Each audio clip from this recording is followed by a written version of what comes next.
अस्सलाम वालेकुम student, my name is Shami and you are watching my YouTube channel conceptual academy with Shami. तो आज एक और लेक्चर से क्लास 10 के आपके यहाँ हाजिर हैं। देखते हैं चैप्टर नंबर 10 के अंदर क्लास 10 का जो फिज़िक्स का हम लेक्चर डिस्कस कर रहे थे चैप्टर को, उसके अंदर आज हम MCQs को डिस्कस करने वाले हैं। तो मैं थोड़ा सा बुक को साथ ले लेता हूँ ताकि हम बुक से क्या करें, हेल्प लेंगे। सही है, बुक में रीड करेंगे तो आपको बताएंगे ना, ऐसी तो हमें ज़बानी तो याद नहीं है ना, बात समझ में आ गई। तो स्टार्ट लेते हैं MCQs को। MCQs में क्या कह रहा है, MCQs हैं। सही है, स्टार्ट करते हैं MCQs। पहला MCQs हमारे पास क्या है, फर्स्ट वाले का ए आएगा, बी आएगा, या सेकंड है, थर्ड है, फोर्थ है, फिफ्थ है, कितने हैं टोटल मैं देख लेता हूँ। हमारे पास टोटल हैं 10। तो यहीं पे कहीं लिख लेता हूँ मैं, यहाँ पे 5 के बाद 6, सही है, 7, 8 और क्या है हमारे पास 9, 10। ये टोटल हमारे पास 10 MCQs हैं। इनको डील करना है, हमने देखना है कि क्या आंसर आ सकता है इनका। पहला MCQs मैं रीड कर रहा हूँ, ज़रा देखें। A girls throw a small stone into a lake. सही है, waves spread out from where the stone hits the water and travel to the bank of the lake. She noticed that 10 waves reached the side of the pond in a time of 5.0 second. What is the frequency of the waves? चलें जी, क्या पूछ रहा है हमसे frequency के। पहले तो मैं फ्रीक्वेंसी में जाने से पहले यहाँ पे एक चीज़ क्लियर कर दूँ। स्टेटमेंट में क्या कह रहा है, एक लड़की है, वो क्या कर रही है, पत्थर उठा के किसी तालाब के अंदर क्या करती है, फेंकती है।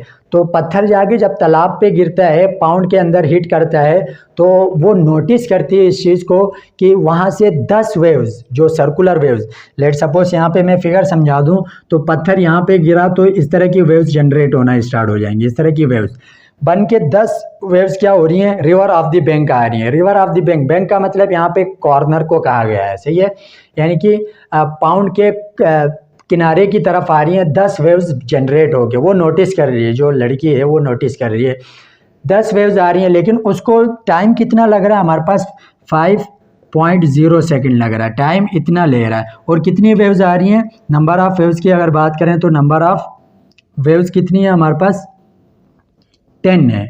10 नंबर आ रहे हैं, 10 नंबर 10 वेव्स जो है ना प्रोड्यूस होके रिवर ऑफ द बैंक की तरफ आ रही हैं। कितना टाइम ले रही हैं उनको कॉर्नर पे पहुंचने तक, बैंक तक पहुंचने तक, 5.0 सेकेंड लग रहा है। तो अब बात करते हैं, हम फ्रीक्वेंसी फाइंड करने को कह रहा है, छोटा सा न्यूमेरिकल टाइप का है, इसको देख लें। फ्रीक्वेंसी के एक तो हमने ये वाला फार्मूला पढ़ा था, time period, reciprocal of time period. दूसरा जो फ्रीक्वेंसी का हमारे पास फार्मूला होता है, number of waves passing through a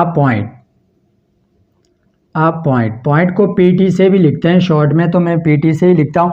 divide by क्या होगा, टाइम टेकन, जो टाइम लेंगी, जितने टाइम में ये क्या हो रही हैं, कॉर्नर की तरफ आ रही हैं, बैंक की तरफ, रिवर ऑफ द बैंक या पाउंड की जो बैंक की तरफ आ रही है, उसमें ये टाइम लगे। अब देखें, फ्रीक्वेंसी फाइंड करने के लिए दोनों चीज़ें गिवन है हमारे पास। नंबर ऑफ वेव्स गिवन है, कितनी है, 10 है, और क्या है साथ में 5 है। तो फ्रीक्वेंसी के अंदर फार्मूले के अंदर वैल्यूज़ पुट करोगे, 10 डिवाइड बाई 5.0, ये 0 कोई मायने नहीं रखता, 5 2 जा 10, तो फ्रीक्वेंसी सीधी सीधी कितनी आ रही है, 2 हर्ट्ज आ रही है। सही है, या 2 के साथ 0 भी लगा दें साथ में। तो आंसर देखते हैं, इसमें लिखा हुआ, हाँ सी पार्ट है, सी क्या है हमारे पास, करेक्ट आंसर है। और कितना दिया हुआ, 0 नहीं बल्कि 2.0 हर्ट्ज। यूनिट क्या है फ्रीक्वेंसी की, हर्ट्ज है, ऑलरेडी मैं डिस्कस कर चुका हूँ लेक्चर के अंदर। सही है, नेक्स्ट मूव करते हैं हम क्वेश्चन MCQs नंबर 2 में क्या कह रहा है, कह रहा है water waves can be use to show reflection, refraction and diffraction. Water waves को यूज़ किया गया है किसके लिए, रिफ्लेक्शन भी कराया गया है उसमें वाटर वेव्स के ज़रिए, रिफ्रैक्शन भी कराया गया और साथ में डाइफ्रैक्शन। ये तीनों बिहेवियर को हमने डील किया था, आप वहाँ जाके देख सकते हैं अगर नहीं समझ आ रहा है। और डाइफ्रैक्शन भी कराया गया रहा।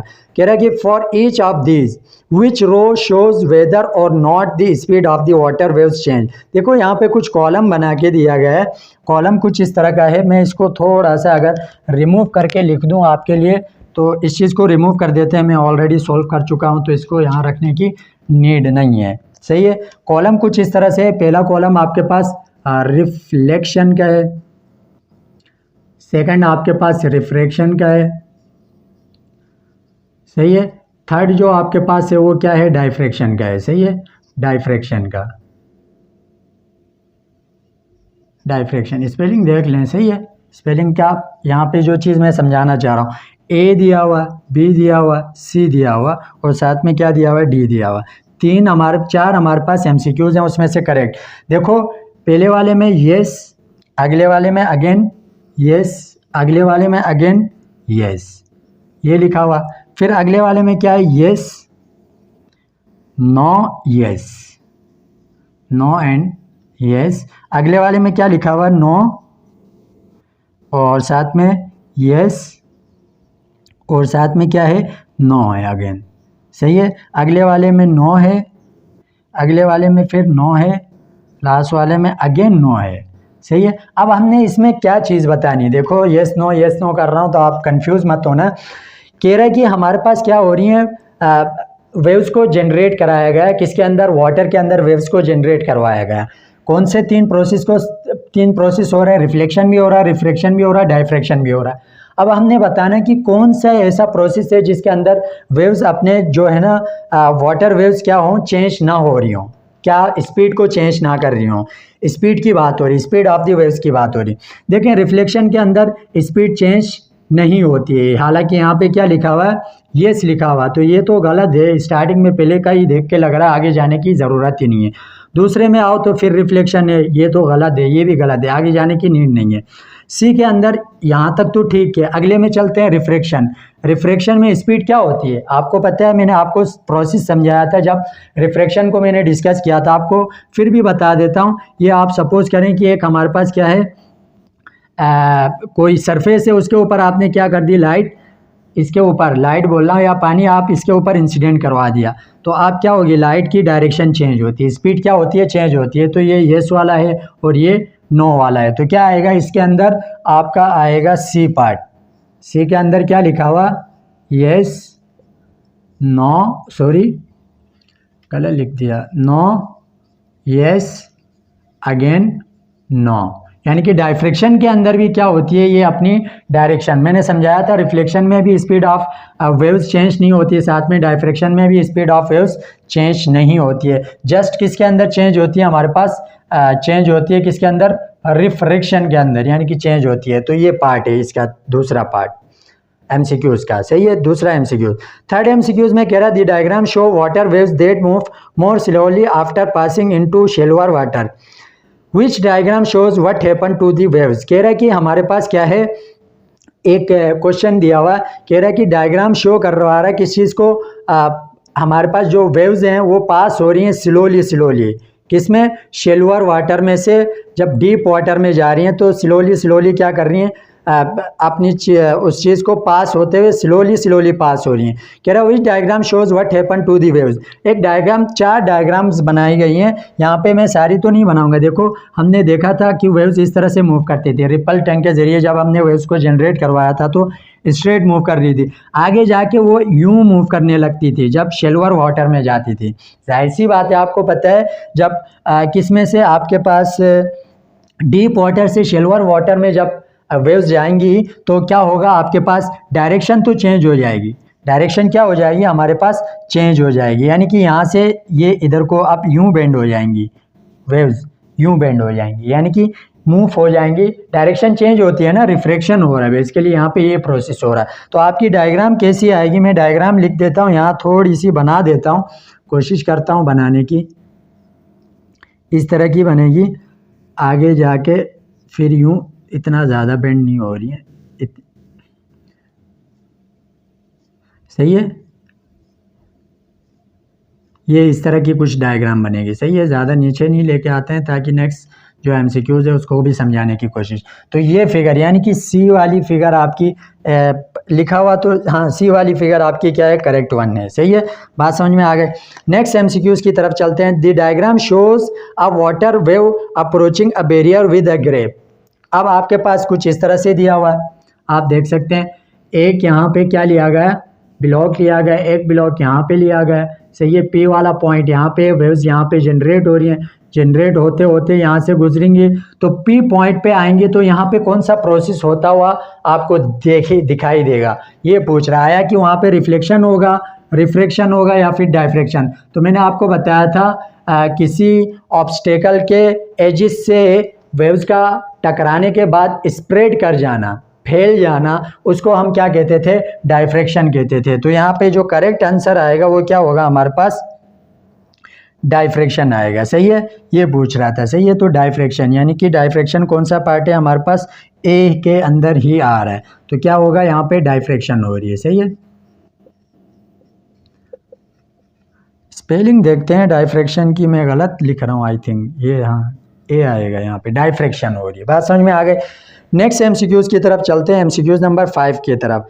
क्या कह रहा है, water waves pass from deep into the shallow region then refracted, the characteristic of wave which will remain constant is what. कौन सी ऐसी चीज़ होती है जो हमारे पास कांस्टेंट रहती है, किस में से, शेल्वर रीजन से किस में जा रही है, डीप से शेल्वर, यानी कि डीप में क्या है, आप इस चीज़ को यहाँ से सपोज करें कि समंदर के कॉर्नर पे आप बैठे हुए हो, बीच में, समंदर के बीच वाले पोर्शन में वेव्स जनरेट होती हैं और साइड में, इसी साइड की तरफ आ रही हैं, साइड की तरफ, आपकी तरफ आ रही हैं। तो यहाँ पे कौन सी ऐसी चीज़ होगी जो चेंज नहीं हो रही होगी, कौन सा ऐसी कैरेक्टरिस्टिक है। यहाँ पे देखो कितनी दी हुई है हमारे पास, कैरेक्टरिस्टिक दी हुई है हमारे पास, डायरेक्शन दी हुई है, फ्रीक्वेंसी दी हुई है, वेवलेंथ दी हुई है, स्पीड दी हुई है। तो यहाँ पे कौन सी ऐसी चीज़ है जो चेंज नहीं होगी, आप बता सकते हैं। वेवलेंथ चेंज हो जाएगी, जाहिर सी बात है, वेवलेंथ क्या हो जाएगी, चेंज हो जाएगी।